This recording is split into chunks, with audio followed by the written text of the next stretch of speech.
may have been rearrested, but that the issues and the agitations, what he's championing, may not go to rest. And the question on the minds of a lot of people is, with the agitations we have seen in the Southeast, would his rearrest actually fuel what we have been seeing in the Southeast? Well, his rearrest will not just fuel it. What will fuel more agitation is if he's not given fair trial.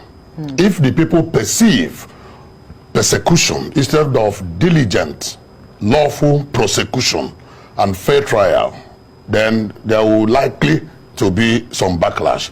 My brother and friend Ajide mentioned the issue of referendum. And the question is, why is Nigeria of today shying away from that much needed referendum?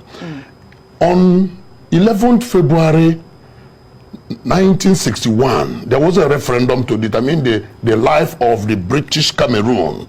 And in that referendum, the northern British Cameroon decided to go to Nigeria, and the southern British Cameroon decided to go to Cameroon. A lot of issues about religion and the rest played out. On 10th August 1963, Nigeria, this Nigeria that we have today, went into a referendum to determine the life of the old Midwestern region. And it was carved out from the then Western region through a referendum. In Catalan area, region of Spain, there was a referendum on whether they were going to remain or not. In Kurdish region of Turkey, of Iraq, sorry, there was a referendum. In Britain of late, there was a referendum whether they are going to remain with EU or whether they are going to go out of Absolutely. EU. So what the agitation that Nnamdi Kanu is championing is a civil agitation which the federal government has given the tent of criminality. It's embarrassing that government will do the normal Nigerian approach where a man and another man has issues with their land. They are tossing for land. The other man wants to bring in the police. He says there is threat to his life, that he tried to kill him and all that. Meanwhile, none of those things existed. Otherwise, what has Nnamdi Kanu done as a person that will warrant the charges of treason, that will warrant the charges of money laundering, that will warrant the charges, those high-ranking charges, which of course, government knows that they have to prove beyond all reasonable doubt. Absolutely. And it is the lack of that proof that has made government in the first instance to keep Nnamdi Kanu unlawfully in detention for 2 good years. You know what that means? And then even when he has now started going through his trial, government could not have the patience to wait for the law to take its course, and they stampeded him out of the country. Who is now the culprit in the matter between Nnamdi Kanu and federal government? I mean, let's look at issues the way they are, and not just being sentimental about, oh, he's insulting anybody. When has insult become a crime? Right. It is a law of thought. It is a tortious offense of which, if you feel insulted, when America was going for election, somebody made an image of Donald Trump, a naked image of Donald Trump with a small ball, and kept it in a massive square.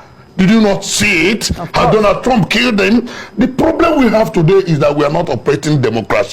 What we have is a civilian rule managed by military hands. And those tenets of democracy are lacking in Nigeria. Otherwise, why would the government be so sensuous about issues of criticism and issues of civil agitation? What is wrong with that? If we go by way of referendum, if the same government is saying that Nnamdi Kanu has so many followers, does that not tell you something? If he is alone, would he have such followers? If the government now claims that the followers are essentially illiterate, conduct a referendum and say, let only those with school cert. Of course, you know that to be a president in Nigeria, you need only school certificate. Right. To be a senator, a governor, only school certificate. Conduct a referendum and place a benchmark that only those with school certificates would vote in that referendum, and let us see whether Nnamdi Kanu is alone or not. Okay. Government is shying away from the truth, and government is hiding from its shadows. Charging Mr. Nnamdi Kanu of the 6-count charge of terrorism on the grounds that the trial court lacked the jurisdiction to entertain the charges against him. The court held that an unlawful and extraordinary rendition without adherence to due process of the law is a gross violation of all international conventions, protocols and treaties that Nigeria is signatory to, as well as a breach of the appellant's fundamental human rights. The appellate court holds that the federal government failed to controvert the allegation that the IPOB leader was abducted in Kenya and brought back to Nigeria without extradition proceeding. The court further adds that the government was ominously silent on the issue, which is described as very pivotal in determining whether the trial court will still have the jurisdiction to continue with the criminal proceeding before it. The court also notes that Nigeria is a signatory to African Union Convention, which was ratified on April 28, 2022, as well as the Charter on Human and People's Rights, which it said prescribed how a wanted person could be transferred from one country to another through an extradition request, which must be in writing with a statement indicating offences for which a person is wanted. The appellate court held that the government's action tainted the entire proceeding it initiated against Mr. Nnamdi Kanu and amounted to an abuse of criminal prosecution in general.